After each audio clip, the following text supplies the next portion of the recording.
Safety of long-acting beta agonists in children with asthma. Definition. Asthma is a chronic inflammatory disorder associated with variable airflow obstruction and bronchial. Hyperresponsiveness is the most common chronic lower respiratory disease in children worldwide.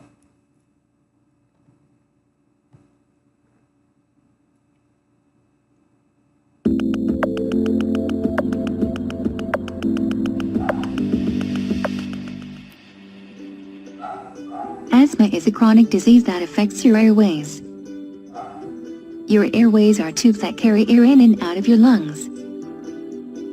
If you have asthma, the inside walls of your airways become sore and swollen. In the United States, about 20 million people have asthma.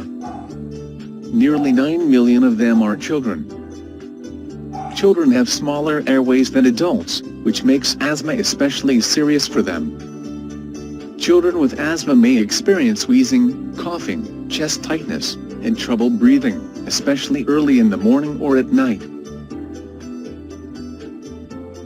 Many things can cause asthma, including allergens, mold, pollen, animals, irritants, cigarette smoke, air pollution, weather, cold air, changes in weather, exercise, infections, flu, common cold.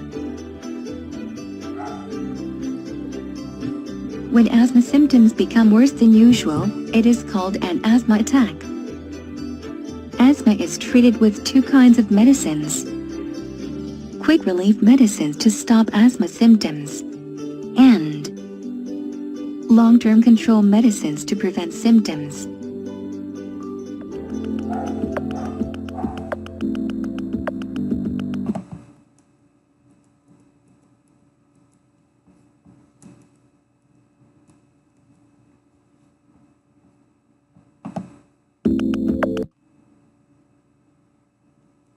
Application in medicine.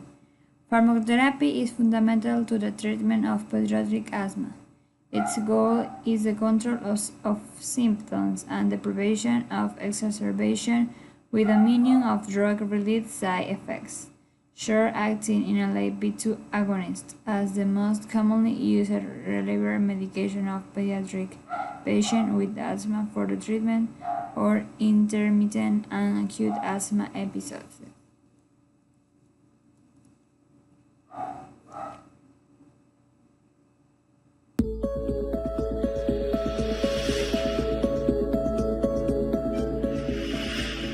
Inhalation therapy is the best in the battle against asthma in children, as the medicine reaches the lungs immediately and it is safe. Pediatric pulmonologist at Child Trust Hospital, Dr. S. Balasubramanian, has said, addressing a press conference in Chennai on Wednesday ahead of the World Asthma Day. Dr. Balasubramanian dispelled the myth that inhalation is too strong and should be used only as a last resort.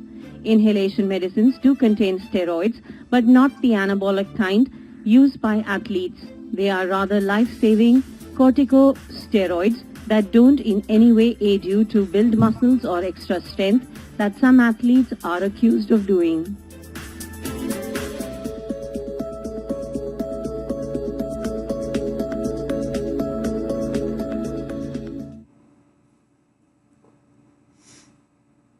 Pros and cons. For children with intermittent asthma, CABA is the only asthma medication they may take. For children with persistent asthma, controlled medications are used to reduce bronchial inflammation.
Hospital for Pediatric Asthma was responsible for 7 million ambulatory visits to their physician office or hospital outpatient departments, 7,500 visits to emergency department, 900 hospitalization, and 106 deaths.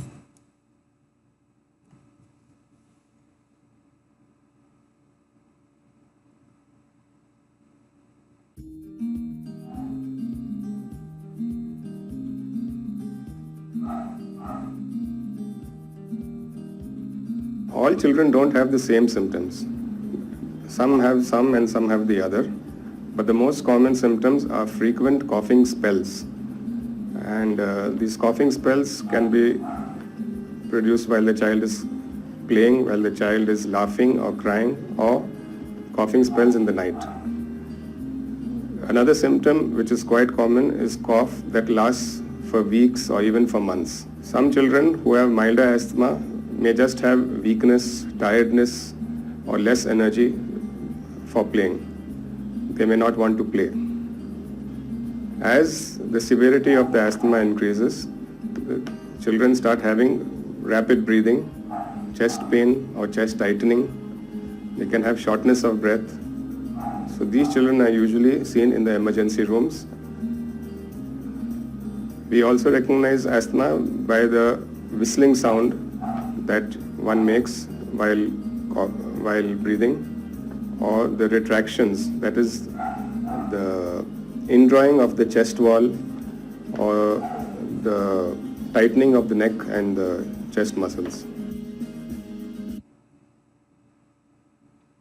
Conclusion. The introduction of long-acting beta agonists was considered a major advance in bronchodilator therapy for adults as well as pediatric patients with asthma. However, the use of LABAs has raised safety concerns, especially the potential for severe asthma exacerbation resulting in hospitalization or even death.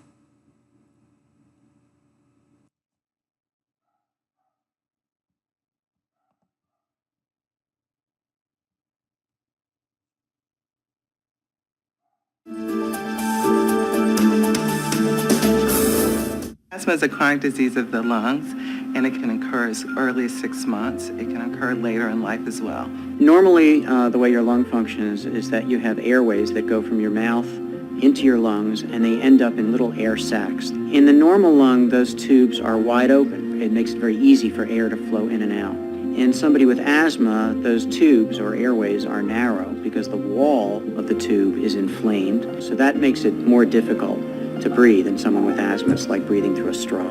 Children with asthma can have different signs, also known as symptoms, that show their asthma is not well controlled. Common symptoms of asthma are wheeze, a whistling noise in the chest, cough, especially late at night, shortness of breath, and chest tightness. Asthma can look many different ways. Some children may cough with their asthma, some children wheeze, some children work really hard to breathe using their chest muscles and their stomach muscles. They may cough when they exercise. They may cough when they go out in the cold air. He step outside, he run across the yard one time, he's coughing. We got to pick him up, bring him in the house. When they get a cold, the cold may just not seem to go away. Coughing or awaking after midnight in the middle of the night, that's the most severe symptom. When you have a child who is waking up at night with a cough, then they're experiencing the beginning of a flare.